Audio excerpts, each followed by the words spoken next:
Romanos capítulo 8, versículo 28. Posiblemente ya decir la cita, muchos comenzarán a recitar ese versículo en su mente, lo cual evidencia lo conocido y lo fresco que lo tenemos. Sin embargo, como decía al principio, este versículo muy a menudo es sacado de contexto. Muy a menudo este versículo es sacado de su aplicación apropiada. Pensamos que el simple hecho de nosotros recitar este versículo y decir, bueno, todas las cosas ayudan a bien, de alguna forma u otra va a ayudar nuestra situación actual, de alguna forma u otra va a mejorar nuestra situación y todo va a funcionar, todo va a ser solucionado. ¿Por qué? Porque al final todo obra para bien.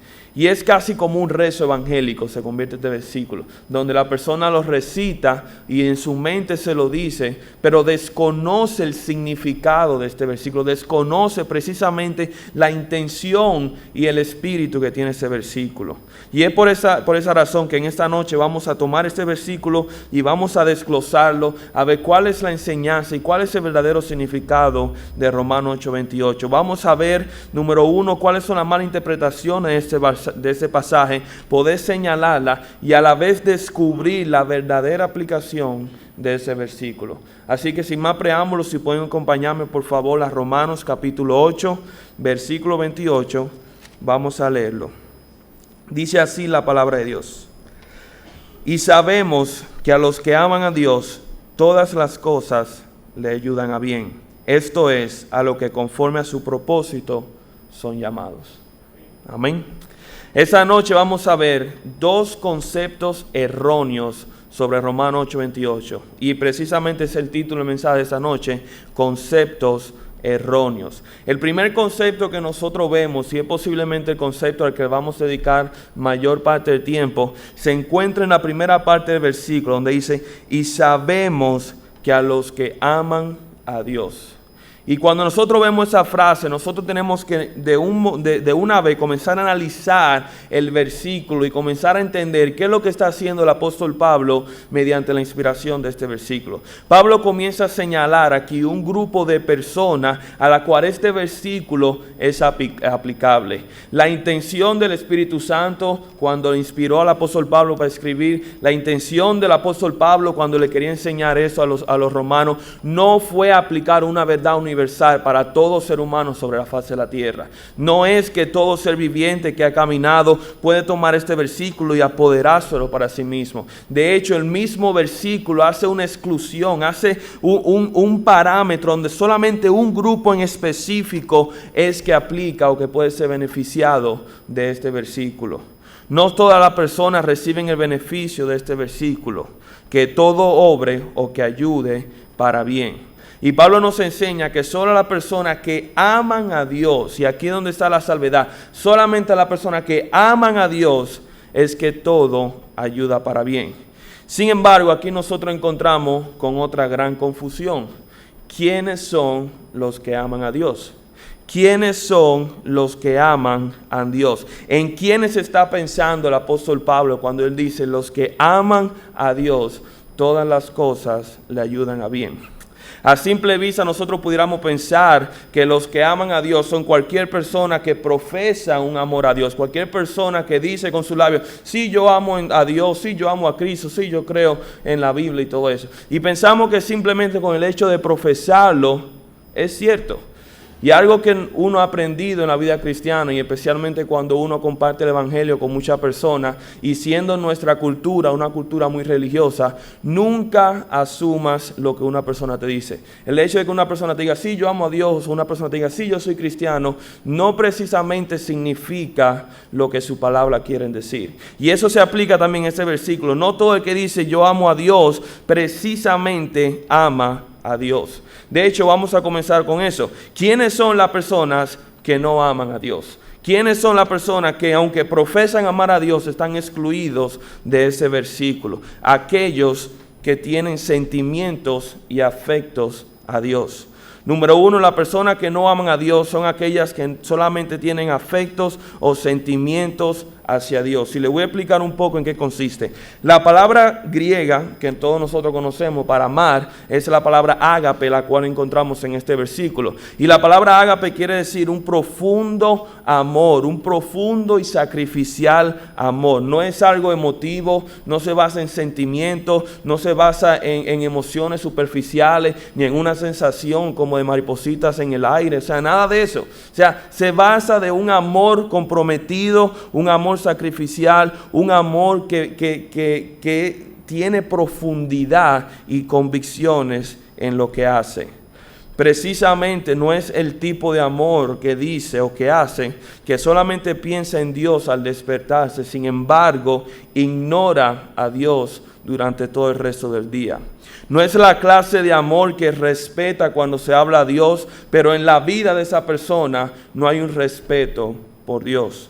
No es la clase de amor que hace una oración al día, sin embargo nunca presta sus oídos para escuchar a lo que Dios tiene que responder. No es la clase de amor que escucha la palabra de Dios y dice, qué lindo fue eso, qué bonito. Si en vez de traer convicción y arrepentimiento en su vida. No es la clase de amor que busca de Dios cuando está en necesidad, mas cuando sale de la necesidad y está en abundancia, se olvida de Dios. Hermano, no se trata de este amor. No se trata de este tipo de amor el que está hablando aquí el apóstol Pablo.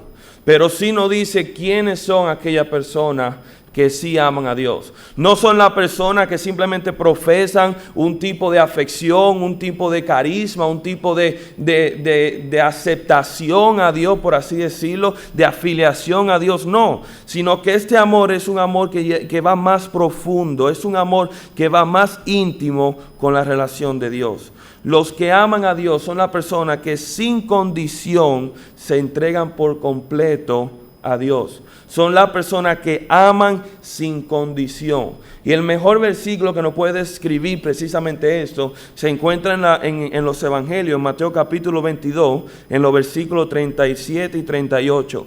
Cuando a Jesús le preguntaron los fariseos de aquel entonces para probarle cuál era el mayor mandamiento, cuál era el mandamiento más importante de toda la ley. Lo que dijo el Señor Jesucristo fue lo siguiente. Jesús le dijo, amarás al Señor tu Dios con todo tu corazón y con toda tu alma y con toda tu mente, y esto es el primero y el gran mandamiento. Y este es el tipo de amor que Dios espera de nosotros. No es un amor sentimental, no es un amor de colegio, por así decirlo. Es un amor que se entrega por completo, es un amor sin restricciones, es un amor que no tiene medidas ni condiciones a la persona que recibe ese amor. Es un amor que es de todo corazón, de toda alma y de toda mente. ¿Y qué implica precisamente eso? ¿Qué implica amar con todo mi ser? Número uno, implica poner a Dios como la máxima y última autoridad de mi vida. Implica elevar a Dios a la máxima y última autoridad de mi vida. Número dos, también implica que todo mi ser, en todo momento y en todo lugar, anhela agradar a Dios. Así como cuando nosotros nos enamoramos de una persona por primera vez, que todo lo que pensamos es en esa persona y qué vamos a hacer para agradarle, y ya no puedo esperar salir del trabajo, no puedo esperar salir del colegio para pasar tiempo con esa persona. Ese amor que consume nuestro interior es precisamente ese tipo de amor que dice Pablo, que nos consume, pero lo que dice Jesús, que consume nuestro ser, nuestra mente, nuestra fuerza, nuestro corazón y nuestra alma. Es el tipo de amor que dice que Dios sea nuestro norte, que Él sea nuestro núcleo, el epicentro que haga temblar toda nuestra vida. Es precisamente ese tipo de amor que tiene el apóstol Pablo en mente. Hermano, yo espero que mientras ustedes escuchen lo que estamos diciendo, que ustedes se sientan abrumados de decir, pero es imposible llegar a amar de esa forma. Es imposible yo examinar mi vida y decir, yo no puedo llegar a este punto de amar a Dios. Pero déjame decirte que el amar a Dios no tiene que ser una carga. No debe ser una carga para nosotros, sino que debe consumirnos porque es una necesidad de nosotros. Es una necesidad como cristianos el amarle con todo nuestro corazón, con toda nuestra alma y con toda nuestra mente. es precisamente un amor que consume todo nuestro ser. Pero el texto sigue más adelante, y si nosotros estudiamos las Escrituras, nos damos cuenta de que la Biblia tiene mucho que decir con respecto a esto.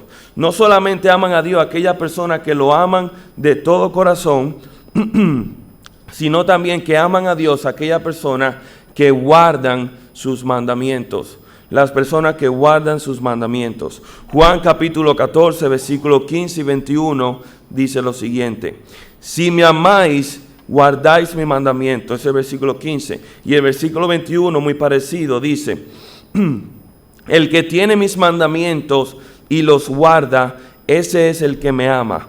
El que me ama será amado por mi Padre, y yo le amaré y me manifestaré a él. Este es el amor que no solamente se consume, sino que también se ha manifestado en acción, que se mueve en acción. La evidencia del amor tuyo hacia Dios, la evidencia de mi amor hacia Dios, consiste en eso, que no se encuentra en lo que yo profese, sino que se evidencia en lo que yo hago. Se evidencia en mi obediencia hacia Dios. Los que aman a Dios son los que andan en espíritu de obediencia ante a Él. Y aquí me van a disculpar por un segundo. Gracias. Créanlo o no, yo no estoy muy acostumbrado a este micrófono, o sea que a veces hago esfuerzo de más. Seguimos. Los que aman a Dios son los que andan en espíritu de obediencia ante Él. Y cuando nosotros pensamos en una persona que amó tanto a Dios al punto que obedeció en todo lo que el Señor le pidió, es inevitable pensar en el ejemplo de Abraham. Abraham, cuando recibió la promesa de su hijo, Abraham cuando recibió la promesa de que iba a recibir un heredero, aquel heredero que él tanto había deseado, que él tanto había anhelado, él no dudó no dudó en la promesa del Señor y esperó en el Señor, y vemos como el Señor cumple su palabra y le da a Isaac, el heredero, aquel del cual el Señor iba a cumplir su promesa, aquel hijo del cual el Señor le iba a dar una descendencia a Abraham, incluso del tamaño de las estrellas como él había afirmado. Sin embargo, en una ocasión Dios quiere probar la fidelidad, por así decirlo, la fe de Abraham, y le pide a Abraham que sacrifique a su hijo al Señor. Y Abraham, aunque posiblemente se cuestionó seguramente y no pudo compaginar en su mente cómo el Señor quería sacrificar a aquel hijo que él mismo le había dado, su amor hacia Dios se manifestó en que él obedeció el mandato de Dios. Y aunque no había duda de que Abraham amaba a su hijo, el amor que él tenía por Isaac no era mayor que el amor que tenía por Dios. Por ende, él obedeció a Dios al punto tal de que él llegó hasta el monte, hasta el altar, y alzó su cuchillo para ya sacrificar a su hijo. Y en ese momento el Señor le dice: ya basta, yo sé que tú eres siervo fiel, yo sé que tú me has obedecido y que has tenido fe. Y es ese tipo de amor que se mueve en obediencia y que se manifiesta en las acciones de nuestro diario vivir. Pero hay otra tercera cosa que nosotros vemos aquí. No solamente los que aman a Dios son las personas que aman a Dios con todo su corazón, con toda su fuerza y con toda su mente y con toda su alma. No solamente los que aman a Dios son aquellas personas que guardan sus mandamientos y cumplen la palabra del Señor, sino que aquí mismo el versículo nos dice que los que aman a Dios son aquellos que son conforme a su propósito llamados. Son aquellos que conforme a su propósito son llamados. Y el texto lo dice muy claro en el versículo 28. Dice: y sabemos que los que aman a Dios, todas las cosas le ayudan a bien. Esto es, a los que conforme a su propósito son llamados. ¿Y qué es lo que nosotros hemos visto hasta ahora? Nosotros hemos tomado una imagen que es la imagen amplia, y hemos visto la imagen panorámica, y poco a poco hemos estado centralizando la imagen hasta llegar al punto clave, que es este que dice Pablo: el hecho de que fuimos llamados conforme a su propósito. Es como si uno habla una aplicación o en la página de internet, Google Maps, y tú ves el país, la República Dominicana, y le comienzas a hacer zoom, y de repente ves Santo Domingo, y le das más zoom, y de repente tú ves a tu casa. Aquí estamos en la casa del versículo. Y eso es lo que nos está diciendo aquí el apóstol Pablo cuando dice: los que aman a Dios son aquellas personas que son llamadas conforme a su propósito. Y aquí yo le voy a revelar un misterio entre comillas, y es el siguiente: nadie puede amar a Dios. Absolutamente nadie puede amar a Dios. Nuestro amor que nosotros profesamos y manifestamos a Dios no es un amor nuestro, no es un amor nativo del hombre. No es que el hombre tuvo la disposición en su ser de amar a Dios porque Él le plació el amarlo. No, al contrario, nuestro amor que nosotros tenemos a Dios es una respuesta del amor que nosotros hemos recibido de parte de Dios. Primera de Juan capítulo 9 versículo 19 lo dice bien claramente cuando dice: nosotros le amamos a Él porque Él nos amó primero. Si nosotros no hubiéramos sido amados por Dios, nosotros no pudiéramos amarle, porque en nosotros no hay ese deseo, no hay ese conocimiento, no hubiera la forma de nosotros amar a Dios, porque somos pueblo pecador y rebelde contra Dios. Sin embargo, Él nos amó y Él nos amó primero. En otras palabras, nosotros no le elegimos a Él, sino que Él nos eligió a nosotros. Como bien dijo el Señor a su discípulo en Juan 15:16. Y aquí nosotros vemos muy evidentemente una doctrina que se llama en lo que es teología sistemática, lo que es la doctrina de la predestinación y de la elección. Y es necesario que nosotros veamos esta doctrina y es necesario que nosotros entendamos, porque es precisamente lo que está hablando ese versículo. La doctrina de la predestinación es la siguiente, o mejor dicho, la definición es la siguiente. Es la doctrina de la salvación en la cual nos enseña que Dios, antes de la venida de Cristo, antes de la caída de Adán y mucho antes de la fundación del mundo, había predestinado, es decir, elegir según su voluntad a aquellos que habían de ser salvos por medio de su gracia. En otras palabras, una persona lo dice de la siguiente forma: la elección es el acto eterno de Dios por el cual, por su soberano beneplácito y sin tomar en cuenta mérito alguno, elige a ciertos hombres para que sean recipientes de su gracia y eterna salvación. La elección significa, número uno, que todo proviene de Dios, quien nos reconcilió consigo mismo por medio de Cristo. Cristo, en su voluntad, en su beneplácita voluntad, conforme a su soberanía, Él decidió, Él eligió y Él obró para que cierto número de personas no sufrieran la condenación de su pecado, sino que pudieran disfrutar el gozo y pudieran disfrutar los beneficios y pudieran disfrutar la salvación y la gracia que se encuentran en Cristo Jesús. Y nosotros podemos encontrar sin número de pasajes en las Escrituras que nos enseñan precisamente esto. Solamente le quiero leer algunos, comenzando precisamente con nuestro pasaje. Miren cómo dice los versículos 28 en adelante de Romanos. Dice así: y sabemos que los que aman a Dios, todas las cosas le ayudan a bien. Esto es, a los que conforme a su propósito son llamados. Porque los que antes conoció, también los predestinó para que fuesen hechos conforme a la imagen de su Hijo, para que Él sea el primogénito entre muchos hermanos. Y a los que predestinó, a esto también llamó. Y a los que llamó, a esto también justificó. Y a los que justificó, a esto también glorificó. Y nosotros vemos otro pasaje, Efesios capítulo 1 versículo 4 y 5 dice: según nos escogió en Él antes de la fundación del mundo, para que fuésemos santos y sin manchas delante de Él, en amor, habiéndonos predestinado para ser adoptados hijos suyos por medio de Jesucristo, según el puro afecto de su voluntad. Primera de Pedro capítulo 1 versículo de 1 al 2 dice: Pedro, apóstol de Jesucristo, a los expatriados de la dispersión en el Ponto, Galacia, Capadocia, Asia, Bitinia, elegidos según la presencia de Dios Padre en santificación del Espíritu, para obedecer y ser rociados con la sangre de Jesucristo, gracia y paz sean multiplicados. Y no lo vamos a leer por cuestión de tiempo, pero si ustedes quieren anotarlo, Juan 6:44, Primera de Juan 4:19, el capítulo entero de Romanos capítulo 9, Mateos 20:16, son pasajes que hablan precisamente de esta verdad. Y yo sé que es una verdad posiblemente muy difícil de asimilar para muchos de nosotros, pero es lo que dice la palabra. Y es lo que nosotros vemos en el pasaje, y es lo que el Señor nos enseña, de que la salvación que nosotros hemos experimentado no fue porque nosotros nos acercamos a Dios, no fue porque nosotros vinimos, porque si nosotros hubiéramos hecho, entonces existe la mínima posibilidad de que nosotros hubiéramos contribuido a nuestra salvación.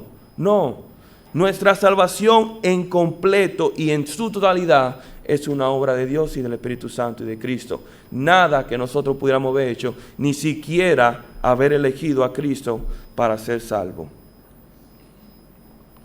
Una nota importante que es necesario decir en este punto: Dios no es injusto por elegir a algunos y a otros no. Dios no es injusto por manifestar su misericordia a uno y simplemente darle el castigo merecido a otro grupo. Esto no implica que Dios es injusto o que Dios es malo, por así decirlo. De hecho, el apóstol Pablo anticipa esta pregunta en el capítulo 9. Y mira cómo dice el capítulo 9. Presten atención, dice: ¿qué pues diremos? ¿Que hay injusticia en Dios? Hablando sobre ese tema de la elección del pueblo de Israel. ¿Hay injusticia en Dios? Y él dice: en ninguna manera. Pues a Moisés dice: tendré misericordia del que yo tenga misericordia, y me compadeceré del que yo me compadezca. Y más adelante en el mismo versículo también dice, en el versículo 20 al 24, dice: mas antes, oh hombre, ¿quién eres tú para que altergues con Dios? Dirá el vaso del barro al que lo formó: ¿por qué me has hecho así? ¿O tiene potestad el alfarero sobre el barro para hacer de la misma masa un vaso para honra y otro para deshonra? ¿Y qué? Si Dios, queriendo mostrar su ira y hacer notorio su poder, soporta con mucha paciencia los vasos de ira preparados para destrucción, y para hacer notorias las riquezas de su gloria, las mostró para que los vasos de misericordia que Él preparó de antemano para gloria, a los cuales también ha llamado, esto es, a nosotros, no solo los de los judíos, sino también a los de los gentiles. Hermanos, ¿quiénes somos nosotros para cuestionar a Dios? ¿Quiénes somos nosotros para cuestionar su designio y cuestionar su voluntad? ¿Quiénes somos nosotros más que simple barro, más que simple material del cual nosotros fuimos formados por el alfarero? Más que cuestionar al Señor, nosotros deberíamos ser agradecidos. Aquellos que hemos tenido el privilegio, aquellos que hemos tenido el milagro de haber conocido a Cristo Jesús como Señor y Salvador, en vez de cuestionar de por qué yo, debemos darle gracias, Señor, que sí fui yo. A pesar de que yo no merecí nada, a pesar de que no hay nada en mí que merezca esa salvación y que merezca yo haber recibido esa misericordia, el Señor en su beneplácito y por su buena voluntad me eligió, y amén, lo recibo. Gracias, Señor, y por siempre diré gracias por esa salvación inmerecida. ¿Cuáles son las implicaciones de este texto? ¿Por qué yo tomo el tiempo para explicarle esto? Sencillo: Dios obra para bien para su pueblo. Todo obra para el bien de su pueblo. Aquellos que han sido elegidos en Él, aquellos que guardan sus mandamientos, aquellos que le aman y que le aman con todo su ser. Hermanos, Dios no obra para bien con el impío.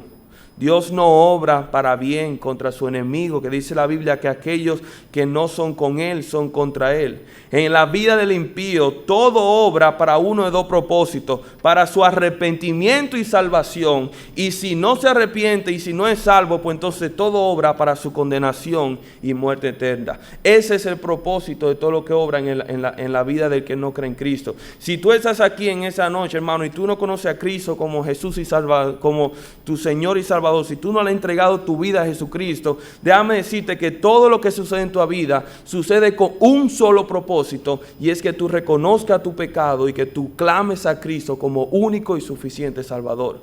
Pero si tú dejas pasar esa oportunidad, no es que todo va a obrar para bien, al contrario, todo va a empeorar para ti, porque entonces obrará lo que es la justicia y la condenación de Dios en ti. Y eso es lo que nosotros queremos que entienda, y eso es lo que nos está enseñando las Escrituras aquí.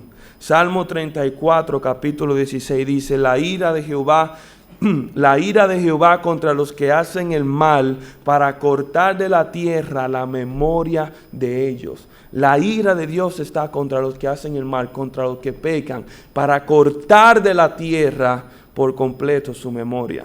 Y yo no sé ustedes, pero yo no veo un plan de bondad y un plan muy bueno en ese versículo. Si nosotros somos del pueblo de Dios, si somos parte de su iglesia, yo no estoy hablando de la iglesia local, así como la iglesia evangélica bautista cristiana, donde estamos ahora mismo, no. Si somos parte de su cuerpo, que es Cristo, si nosotros hemos confesado nuestro pecado y aceptado a Cristo Jesús como Señor y Salvador, hermanos, tengamos fe en esta promesa. Tengamos fe en que Dios obrará todo para nuestro bien. Pero si no eres parte del pueblo de Dios, si todavía no te has unido a la iglesia de Cristo, que es su cuerpo, entonces tiembla. Tiembla y busca del Señor mientras aún puede ser hallado, porque de lo contrario, juicio y condenación es lo único que te espera.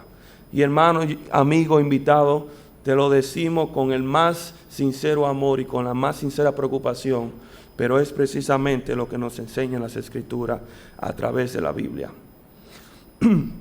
¿Cómo puedo estar seguro que soy parte del pueblo de Cristo? Bueno, aplicando lo que hemos visto.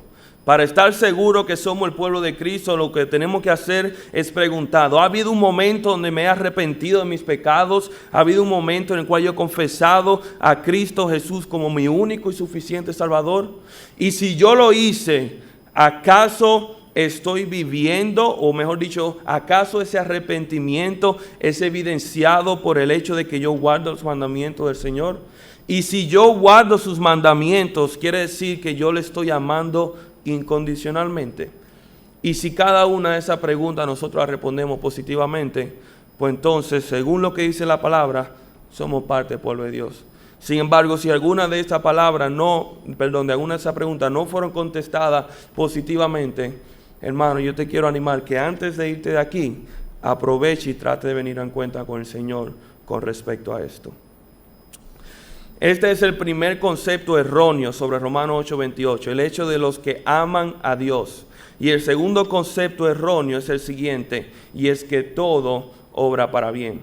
Nosotros estuvimos en el fin de semana en una conferencia, algunos de los hombres de la congregación, y en una noche me toqué sentar con David León, el hijo del pastor, y con el pastor, y el expositor, él comenzó su exposición diciendo: tengo 4 puntos para esa noche. Y ya han pasado 40 minutos y todavía le saben el primer punto. Y cuando ya entonces viene el segundo, dice: hermano, le prometo que los demás no van a ser tan largos como este. Y lo mismo le digo yo ahora. Este punto no va a ser tan largo como el primero. Pero era necesario dedicarle ese tiempo para poder entender. Concepto erróneo número 2. Todo obra para bien.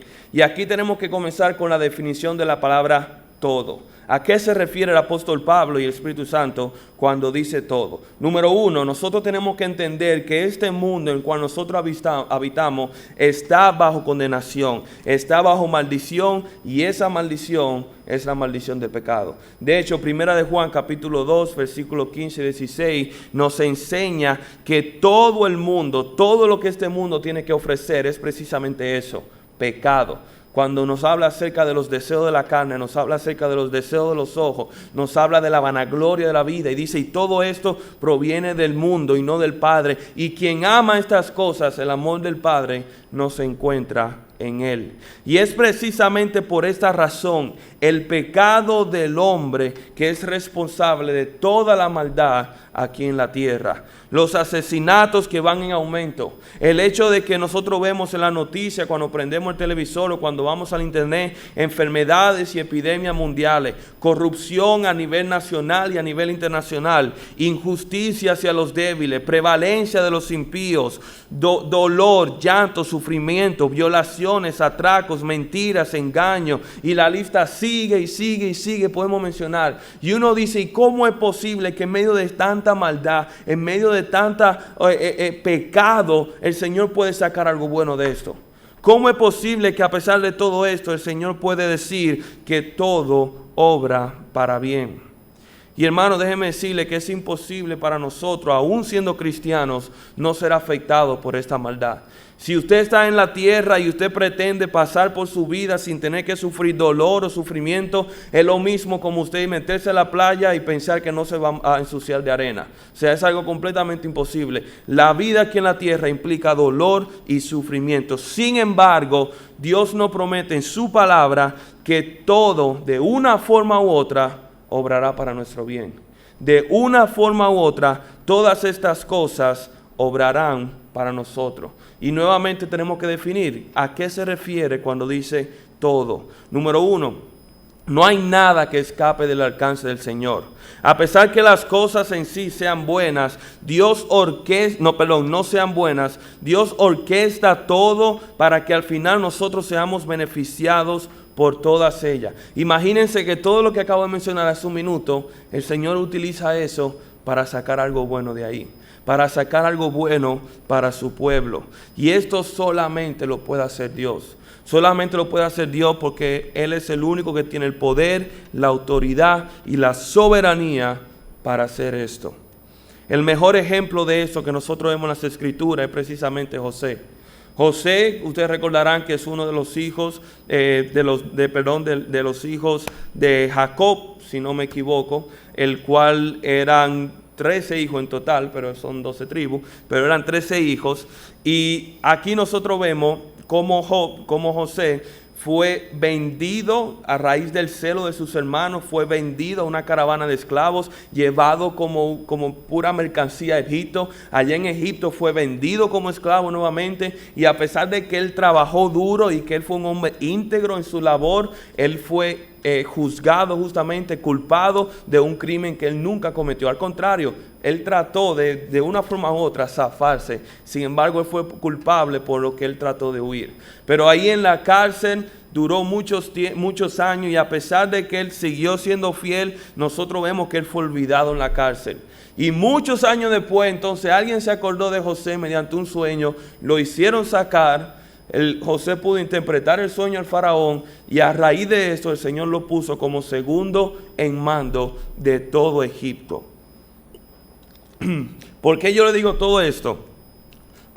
A pesar de que José fue alejado de su familia por la mayor parte de su vida, fue alejado de su tierra, fue alejado de su parentela, a pesar de que uno pudiera ver la vida de José y decir, wow, qué vida más trágica, Dios obró todo para el bien de José. De hecho, mira cómo termina y cómo el mismo José profesa cuando sus hermanos, arrepentidos y confrontados con lo que habían hecho, vienen delante de José, arrodillándose delante de él, diciendo, perdona por el pecado que hemos cometido en contra de ti. Es más, nosotros vamos a ser tus siervos, si así bien te parece. Mira cuál fue la respuesta de José en Génesis 50:20. Él dice, nosotros pensasteis mal contra mí, mas Dios lo encaminó a bien para hacer lo que vemos hoy, para mantener la vida a mucho pueblo. A pesar de que todo en su vida, la mayor parte, obró para mal, el propósito de Dios nunca fue quebrantado. El propósito de Dios nunca fue cambiado, y todo obró para bien en la vida de José.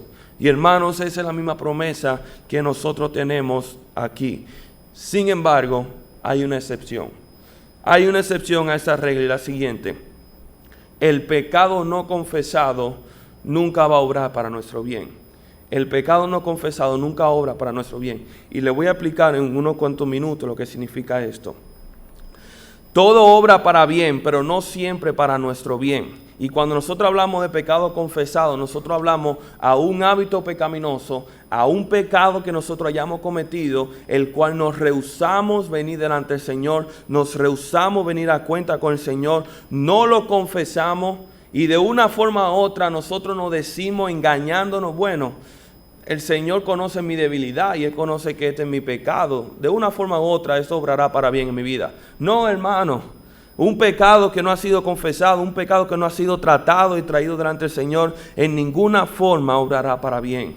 Todo obra para bien, pero no siempre para nuestro bien. El pecado nuestro que no ha sido confesado nunca obrará para nuestro bien. Pero Dios puede usarlo para el bien de otra persona o el bien de la iglesia. Y nosotros vemos un ejemplo muy claro en las Escrituras, en el libro de Hechos, cuando nos encontramos con una pareja que era Ananías y Zafira.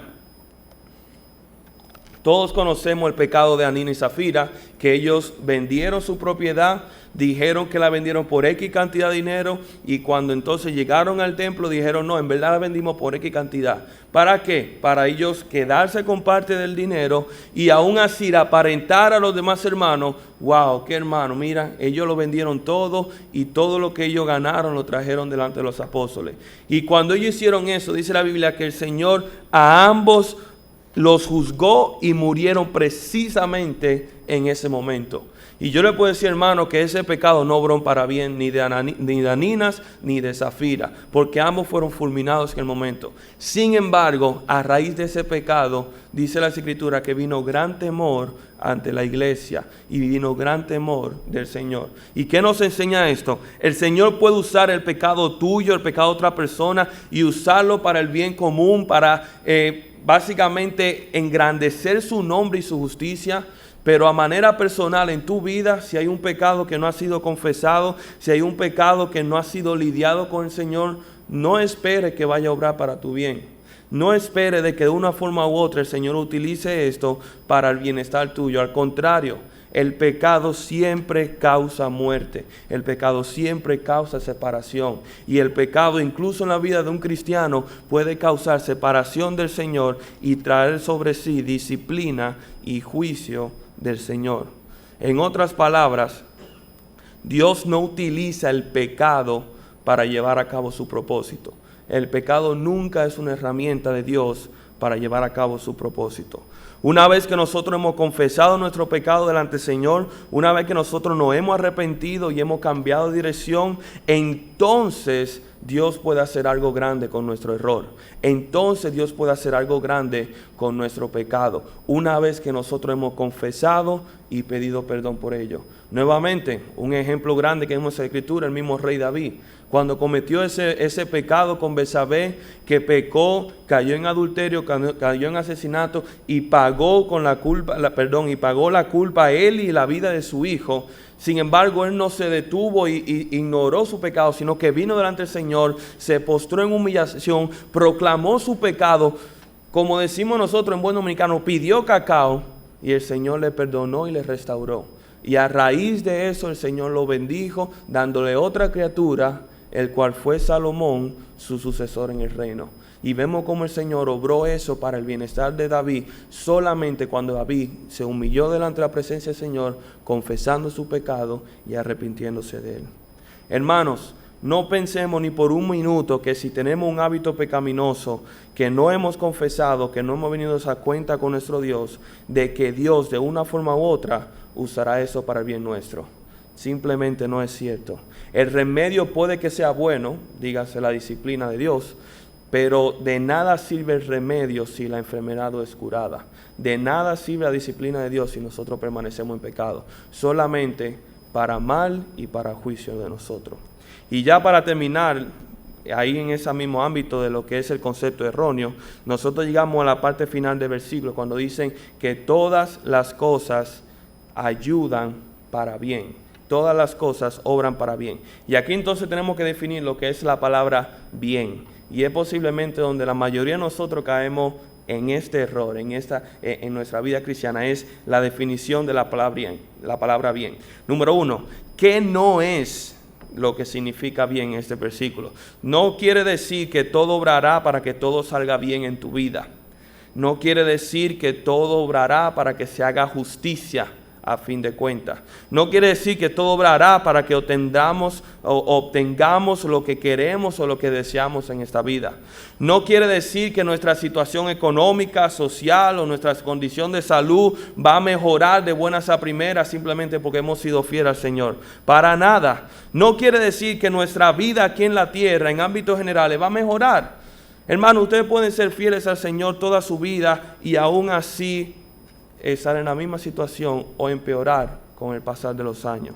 Lo que eso significa es que esto solo implica una cosa, y es que seremos transformados a la imagen de Cristo. Y es ahí lo que significa bien. Si ustedes ven al final del versículo 29, el mismo apóstol Pablo nos enseña qué es lo que quiere decir que todo obra para bien. Dice aquí, porque los que antes conoció también lo predestinó para que fuésemos hechos conforme a la imagen de tu Hijo. Conforme a la imagen de su Hijo. ¿Qué quiere decir eso? Que toda la calamidad, toda la desgracia, toda la maldad, todo lo que puede suceder en nuestra vida, obra para bien. Pero ¿cuál es ese bien? ¿Cuál es ese propósito final? De que todos nosotros seamos transformados a la imagen de Cristo. De que todos nosotros seamos conformados a la imagen de Cristo. No que nuestra situación mejore.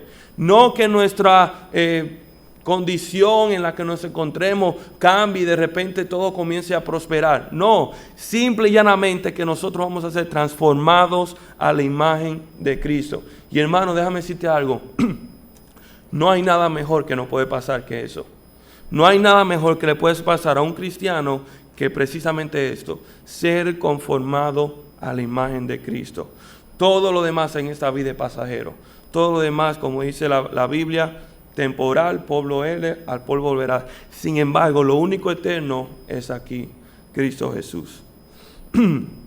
Puede que toda nuestra vida nosotros la pasemos en la misma situación, sin embargo, todo está obrando para el bien, porque está siendo obrando para que seamos transformados a la imagen de Cristo.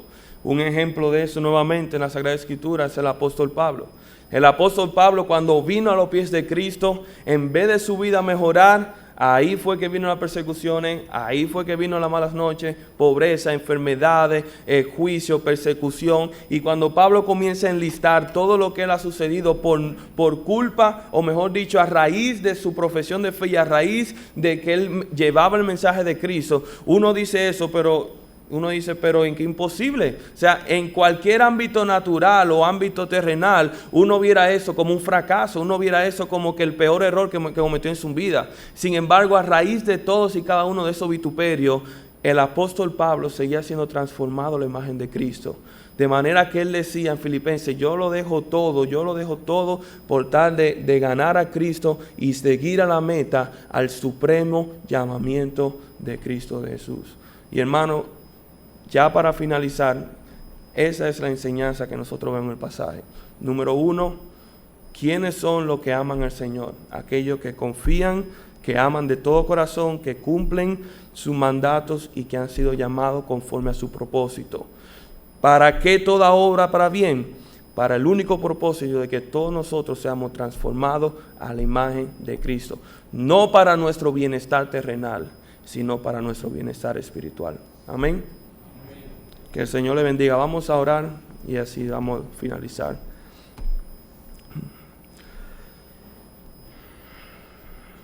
Padre, venimos esta noche, Señor, simplemente agradeciendo el hecho de que todo obra para bien, Señor. El hecho de que tu soberanía y en tu majestad, en tu gloria, Señor, y en tu poder, nada escapa de tu alcance, Señor. Nada frustra tus planes, Señor, y tus pensamientos por siempre van a ser por encima de nuestro pensamiento. Padre, te damos gracias porque incluso nuestras debilidades o nuestras fallas, Señor, no escapan del plan soberano que tú tienes con nosotros. Y nosotros queremos venir, Señor, simplemente pedirte, implorarte que eso que tú has estado haciendo, que tú lo sigas haciendo en nosotros.